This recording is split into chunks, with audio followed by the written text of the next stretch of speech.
there, English learners! Today we are joining with John and Mike as they talking about the crisis on global warming. Let me tell you, it's a little interesting. Can you guess what it might be? Stick around as we read the story together and learn some new vocabulary along the way. Plus, we've got some speaking practice and interactive quiz to test your understanding. Let's dive in. Mike, have you been following the news lately? The situation with global warming seems to be getting worse every day. Yeah, I've been keeping an eye on it. It's pretty alarming. Just last week, I read about another massive ice shelf breaking off in Antarctica. It feels like these events are becoming more frequent. Definitely. The science is clear that human activities are accelerating climate change. But despite all the evidence, it seems like there's still a lot of debate and not enough action. What do you think is the biggest obstacle to addressing this crisis? I think it's a combination of factors. First, there's the economic aspect. A lot of industries are heavily dependent on fossil fuels, and transitioning to renewable energy isn't cheap.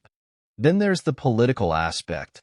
Many politicians are either in denial or are influenced by powerful lobbies that want to maintain the status quo. That's true. The economic factor is significant. However, the cost of inaction could be far greater than the cost of transitioning to renewable energy. We're already seeing increased frequency and severity of natural disasters, which are incredibly costly in terms of both money and human lives. Right. Hurricanes, wildfires, droughts. These events are becoming the new normal, and they hit the most vulnerable populations the hardest. It's a vicious cycle of poverty and environmental degradation. I think one of the challenges is getting people to understand the urgency. For many, global warming feels like a distant threat, not something that's impacting their daily lives. Public perception plays a huge role. Education and awareness are crucial. People need to see that this is not just about polar bears and ice caps, but about our food security, health, and overall well-being. Climate change affects agriculture, water supply, air quality, and even our economy. And there's also a lot of misinformation out there. Climate science is complex, and it's easy for people to get confused or misled by pseudo-experts. Social media can be a double-edged sword in this regard. On one hand, it spreads awareness, but on the other, it can amplify false information. That's why it's important to rely on credible sources and trust the consensus among scientists. The overwhelming majority agree that climate change is real and human-induced.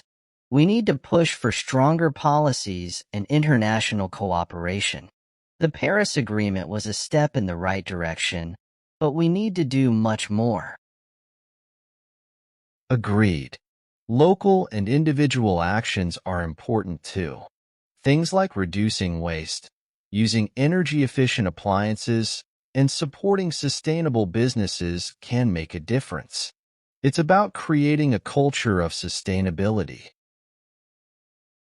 True, every little bit helps, but systemic change is crucial. Governments and corporations need to take the lead.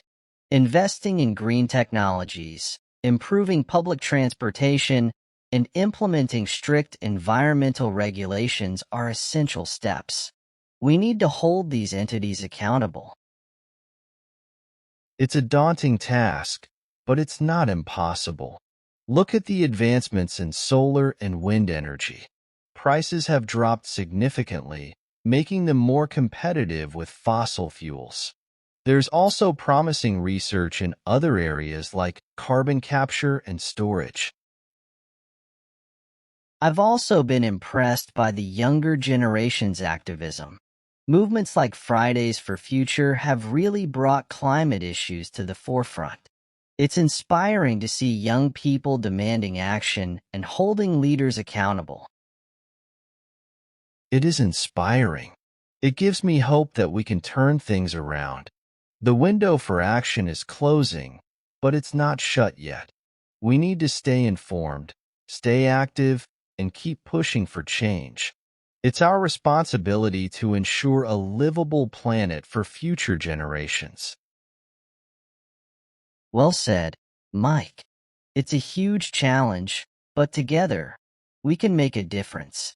Let's keep the conversation going and continue to advocate for a better, more sustainable world.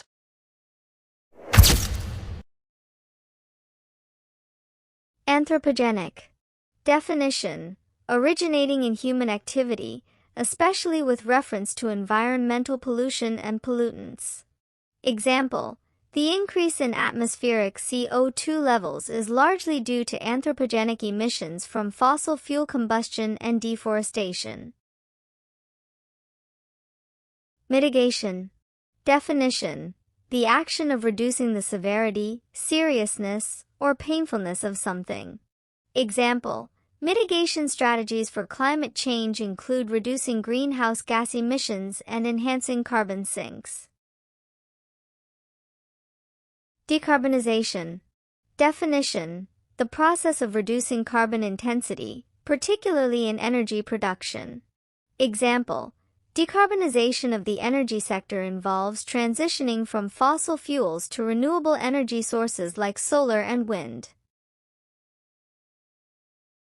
Biodiversity. Definition: the variety of plant and animal life in the world or in a particular habitat. Example: protecting biodiversity is crucial as it ensures ecosystem resilience and stability. Resilience. Definition: the capacity to recover quickly from difficulties, toughness. Example: community resilience to climate change can be improved through adaptive strategies and sustainable practices. Sustainability. Definition: avoidance of the depletion of natural resources in order to maintain an ecological balance. Example: sustainability in agriculture involves using practices that do not deplete soil fertility or harm the environment. Intergovernmental. Definition: relating to or conducted between two or more governments. Example: the Intergovernmental Panel on Climate Change, IPCC, provides scientific assessments on climate change to guide policy making. Carbon sequestration. Definition: the process of capturing and storing atmospheric carbon dioxide. Example: forests play a critical role in carbon sequestration, absorbing CO2 from the atmosphere and storing it in biomass. Renewable energy. Definition: energy from a source that is not depleted when used, such as wind or solar power. Example: investing in renewable energy is essential for reducing our reliance on fossil fuels and combating climate change. Ecosystem degradation. Definition: the deterioration of the environment through depletion of resources such as air, water, and soil, the destruction of ecosystems, and the extinction of wildlife. Example: ecosystem degradation, driven by deforestation and pollution, threatens biodiversity and disrupts ecological balance. Geoengineering. Definition: the deliberate large-scale intervention in the Earth's natural systems to counteract climate change. Example: geoengineering techniques, such as solar radiation management, are being researched as potential ways to cool the planet. Adaptation. Definition: the process of adjusting to new conditions, especially in the context of environmental changes. Example: climate adaptation strategies include building flood defenses and developing drought-resistant crops. Emission. Definition: the production and discharge of something, especially gas or radiation. Example: reducing vehicle emissions is critical to improving air quality and mitigating climate change. Catastrophic. Definition: involving or causing sudden great damage or suffering. Example: the catastrophic effects of climate change include extreme weather events and sea level rise. Skepticism. Definition: doubt as to the truth of something. Example: despite overwhelming scientific evidence, climate change skepticism persists in some political and economic sectors.